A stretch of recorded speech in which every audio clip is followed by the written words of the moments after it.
নতুন করে রচনা করার পথে হাঁটবো।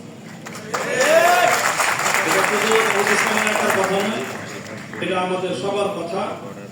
স্পষ্ট বার্তা বিএনপির প্রতি, যদি সংবিধান সংস্কার না করেন আমরা সংবিধান আবার পুনর্লেখন করব ইনশাআল্লাহ।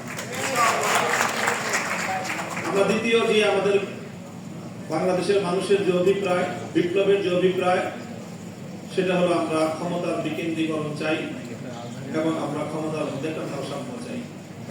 এই ক্ষমতার বিকেন্দ্রীকরণ এবং ভারসাম্য আনয়নের জন্যই প্রধানমন্ত্রীর হাত থেকে প্রায় 5টা গুরুত্বপূর্ণ নিয়োগের দায়িত্ব রাষ্ট্রপতির হাতে ন্যস্ত করার প্রস্তাবনা করা হয়েছে, জুলাই সনদের মধ্যে অন্তর্ভুক্ত করা হয়েছে।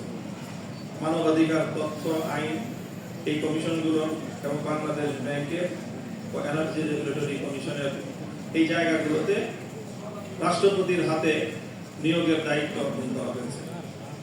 স্থানীয় সরকারকে স্বায়ত্ত শাসন দেওয়ার প্রস্তাবনা রয়েছে এবং বিচার বিভাগের যে সার্বিক স্বাধীনতা এবং স্বকীয়তা সেটা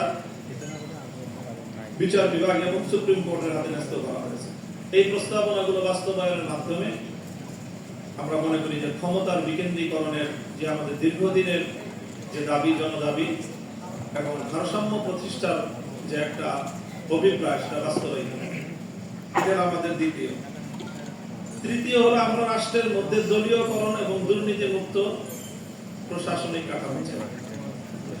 কাজে এখানে পিএসসি, দুদক এবং মহাহিসাব রক্ষক সহ এই জাতীয় গুরুত্বপূর্ণ জায়গাগুলোতে নিয়োগের যে ব্যবস্থা বা নিয়োগের যে সিস্টেম, সেটা বাছাই কমিটির মাধ্যমে এই নিয়োগগুলোর ব্যবস্থা করতে হবে।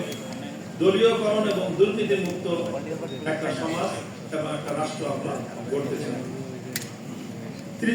চতুর্থ হলো আমাদের নিরপেক্ষ এবং স্বচ্ছ একটা নির্বাচন চাই।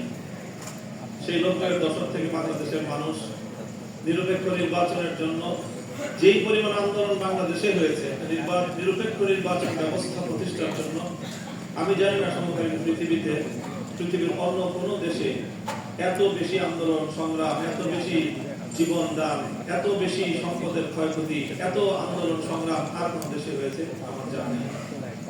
এরপরেও যদি বাংলাদেশের মানুষ একটা নিরপেক্ষ স্বচ্ছ নির্বাচনের নিশ্চয়তা না পায়, তাহলে এটা হবে আমাদের জন্য খুবই দুর্ভাগ্য এবং হতাশার কারণ। কাজেই সংবিধান সংস্কার, ক্ষমতার বিকেন্দ্রীকরণ, ভারসাম্য প্রতিষ্ঠা, দলীয়করণ ও দুর্নীতি মুক্ত প্রশাসনিক কাঠামো, নিরপেক্ষ স্বচ্ছ নির্বাচনের নিশ্চয়তা, এই 4টি মৌলিক বিষয় যে কোনো মূল্যে আমরা আদায় করে ছাড়বো, এই দৃঢ় প্রত্যয় আমাদের লাগবে। গতকাল একটি পার্টির প্রতিষ্ঠা বার্ষিকীতে বিএনপির নেতৃবৃন্দ উপস্থিত ছিল। তারা কেউ কেউ বলেছেন এমন যে আমরা এবার সংস্কার শুরু করি, 25% করি, 30% করি, তারপরে আবার আরেক সরকার এসে আরো 30% করবে, এভাবেই পূর্ণ হবে।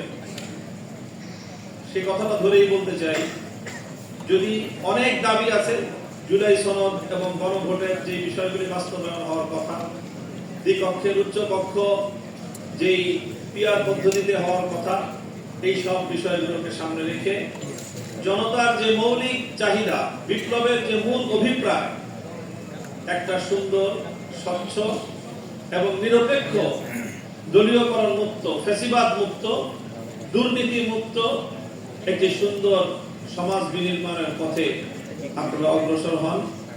এতে আপনাদের মঙ্গল হবে এবং কল্যাণ হবে।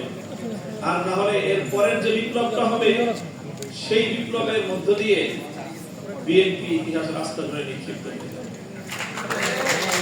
কাজে আমরা ধীরে ধীরে জাতির কাছে আমাদের বার্তাগুলো পৌঁছানোর মধ্য দিয়ে আমরা বিপ্লবের প্রস্তুতি গ্রহণ করব। আসসালামু আলাইকুম।